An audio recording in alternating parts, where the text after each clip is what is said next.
Welcome, everybody, to another series of the Breakfast Club, Customer Success Style. This week, I have Nils Vinje.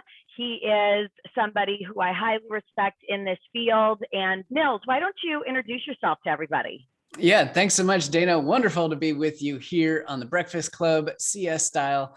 My name is Nils Vinje. I'm a 3 times top 25 influencer in the field of customer success. I formed the very first customer success consulting firm in 2015 called Glide Consulting.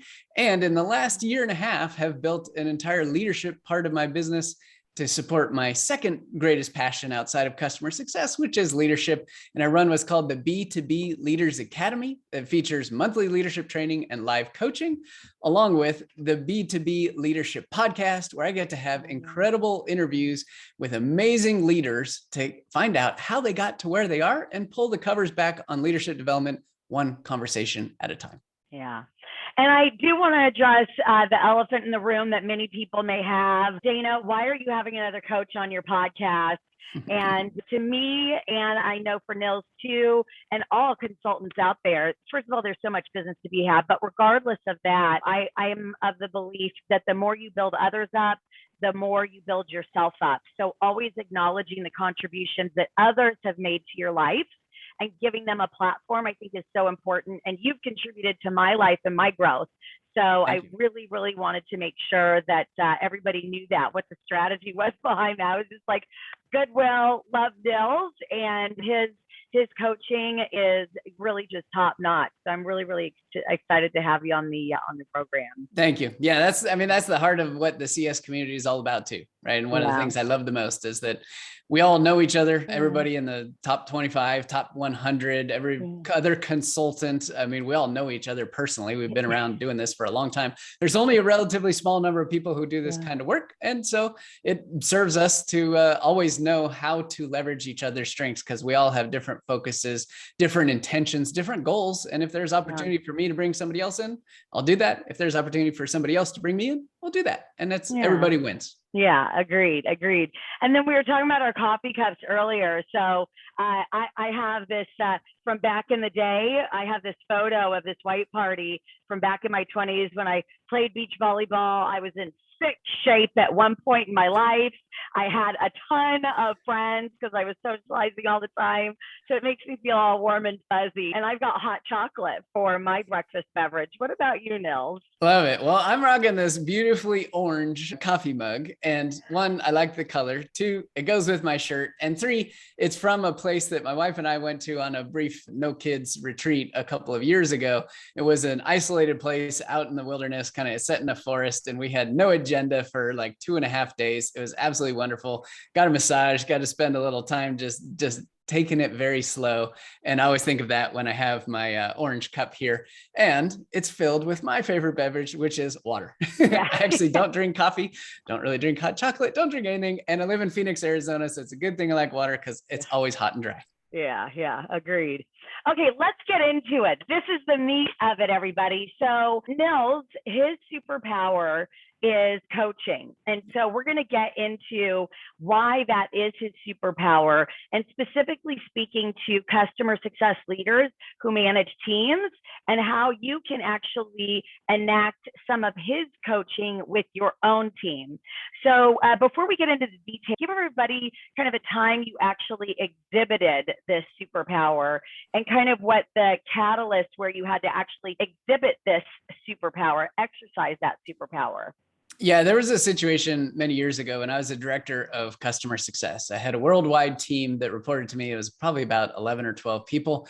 And one of the team members came into one of our one-on-ones just kind of out of the blue. I had noticed a little bit of behavior from this individual for a couple of days. And in our one-on-one, he shared that he was really frustrated with the fact that these customers that he was doing all this work for and reaching out and trying to provide them with incredible value returned absolutely nothing. And I think anybody who's ever been in a customer success role, who's been responsible for a customer, has experienced this at some point in time. You feel like you put everything on the line and sometimes you get nothing back. Yeah. So with this individual, what he told me was that this was really, really frustrating. And I could see that his emotional state and emotional level was really high. And I asked him first, after saying, tell me more about this so I could understand what the customers were, what the situations were, who wasn't getting back to him. I asked him, well, how big of an impact is this having on you? Because it feels like there's a lot going on. And he said, this is like consuming everything about me during the day. It's all I think about. And then when I go home at night, I'm still thinking about it. It's literally driving me crazy. And I said, so what is the impact on your wife and your kids? He had a family at home. He's like, I can't really be present with them at home because I'm constantly thinking about this. So this was a huge red flag for me as a leader, that one of the members of my team was completely consumed with this problem that he presented. And it was also impacting his life outside of work. So I, took a step back and I said, all right, here's what I'd like you to do. I would like you to draw on the whiteboard for me. We were in a conference room. Draw on the whiteboard for me, a circle. Drew a circle. I said, okay, take a couple minutes and just split up that circle into a number of pie slices. And I said, and identify a percentage allocation for each. And I said, just where you spend your time, and be sure to include these customers that don't get back to you.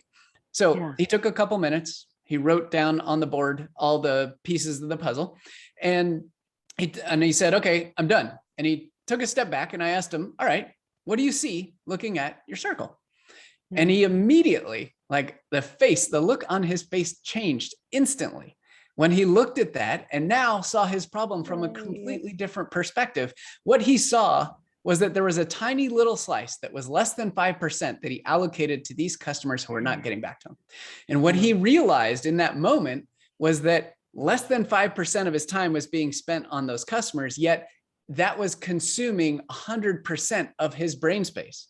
Yeah. And that was a big awareness and eye-opening question for having him answer so that he could get to a solution. Yeah, I love that. And this idea of making sure that other people come to the answer instead of you just telling them the answer is so much more powerful than if you just tell them, because it's like, oh, somebody else giving me advice, right? Just like these tactics that I give to everybody, forget the advice, let's like get to the tactics. But for you in a leadership capacity, it's like, let's get into who you are and let's ask some questions in that arena and really find a way to help you. And I loved the idea of the fact that you had them draw a circle, because some people are kinesthetic learners, they're auditory learners. There's all these different types of ways to learn. And so giving him an opportunity to try this drawing and have him come to it, I think is super powerful. So we're going to talk about the results, and then next, the tactics that you used that you could share with CS leaders to basically replicate what you've done. But first, let's talk about the results that happened after you doing this exercise of your superpower. Yeah. And before I get into the results, I do want to call out that it would have been very easy for me as the leader who had been in literally that exact same position. I rose up through the ranks at that company from CSM to manager to director. So I was in his position, even with some of those same companies. So I literally knew exactly what he was talking about. Yeah. It would have been very easy for me to say, oh, well, that happened to me when I was managing these accounts. Just, you got to forget about it and move on. And the response would have been, wow, okay, Nils clearly doesn't care about anything I just said. I'm going to, one, trust him less. And two, I'm not going to pay attention to anything else he says in the rest of this meeting. Like, that is a very fast way to become completely irrelevant, and it's contradictory to the way that a lot of leadership development and feeling is that you should have the answer. And that's part of what we'll get into when we get into the steps. But I just want to call out how different that was in the approach that I took versus the approach that would seemingly be pretty normal and quote unquote helpful from a lot of different people's perspective, until they understand the difference of how a coaching approach can fundamentally change. And he discovered for himself the answer that was already there. So my job as a coach is to help shift perspective, to see things from a different direction, to put him in a different place than he was, because he was completely consumed by this feeling of frustration from these customers not responding to him. So I helped him see that situation from a completely different point of view. And when he did that, he immediately knew what the problem was, and then he could come up with a solution on his own. I didn't give any solutions. I had zero. Right? Even though I had been in his same spot, it was a much more powerful way to help someone discover the answer than it would have been if I had just given it to him. Yeah. And when we're going to talk about those tactics for leaders to use. But before I do, one of them that I'm just going to kind of lead you with, because you're going to say it anyways, was this idea of getting the rest of the team together to help him. But your suggestion of doing that to be able to help him was something I think he was more receptive to. Yeah. I'm asking, right? I would assume that he would be more receptive to that. So let's get into those. Tell the story of the tactics that you use that someone else that's a CS leader can replicate with their team. So once we cleared the space, we cleared the brain space from the frustration, then we had all kinds of space to come up with solutions to a problem. That's all we were really dealing with. And that's where he was much more open. That's where we brought the team together. That's where we looked at what have you already tried? And we came up with some great solutions and made some progress. So the steps to do this are: step number 1, don't have the answer. Step number 2, don't forget step number 1. And step number 3 is don't forget steps 1 and 2. It's as simple as that. I love it. Joking a little bit here, but yeah. But no, it is funny. We had talked about that earlier. I was like, you have to say that. That's so funny. Okay, but yeah. So listen. Don't have the answer. And listening and asking powerful questions. Right? When you don't have the answer, the only tools that you have to work with are listening and asking powerful questions. And the more you can develop skills and around these areas, the more effective you will be as a coach, the more effective you will be as a leader, and the more trust you will build with your team. This is exactly why in the B2B Leaders Academy that I formed, I teach people exactly how to use these coaching tools in order to build incredibly strong relationships built on trust with their team, but also be an inspiration to their team. And the results that individuals have had going through that module within the program are absolutely phenomenal. Teams innovative in ways they had never seen before, people more committed to their work than they ever have been, higher levels of trust than ever. And it all started with some of those core skills of not having the answer, listening intently, and asking powerful questions. Yeah. And I don't want you to give away your secret sauce, right? But can you give maybe 1 or 2 examples of powerful questions to help get the mind spinning with those leaders on what that means exactly? Sure. Number 1 that I'll share is my favorite all time. I call this a get out of jail free card. Because if you ever don't know what question to ask, use 3 little words: tell me more. Nice. Every time you do that, the other person will continue to talk. I guarantee it 100%. And as people continue to talk about the situation that they're in, they will discover answers and make connections that they would not have if they just waited for you to give them the answer. So when my team member came to me at the beginning and said, I'm so frustrated by all these customers, it was a rather short little, all that he could get out without yelling some expletives. And the first thing I said literally was, tell me more. And he did. And I said, tell me more, at least probably 2 or 3 or 4 more times, just to get it all out, to let him like vent a little bit and release some of that pressure. Then I took him to the circle exercise, because then he was in a different state and he had calmed down just a little bit. Yeah. And I love that, because so many of us, myself included, we want to prove that we know the answer, that we can get you there.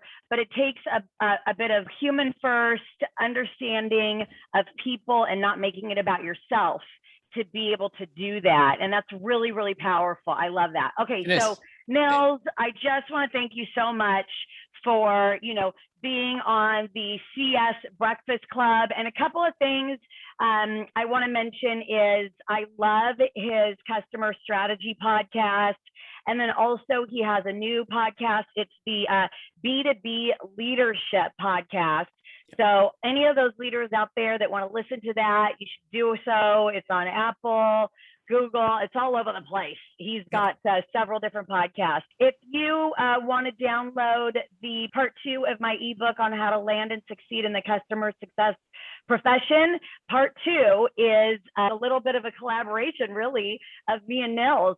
He has his ultimate scorecard, and I use that as a correlation to employment success. And so if you want to download that, you can go to ceclub.podia.com, and there's an interactive worksheet that goes with that too. So again, Nils, you're awesome. I love you. And thank you so, so much for giving back to the CS community like you do. Cheers. My pleasure. Wonderful to be here with you. Thanks, Dana. Yay.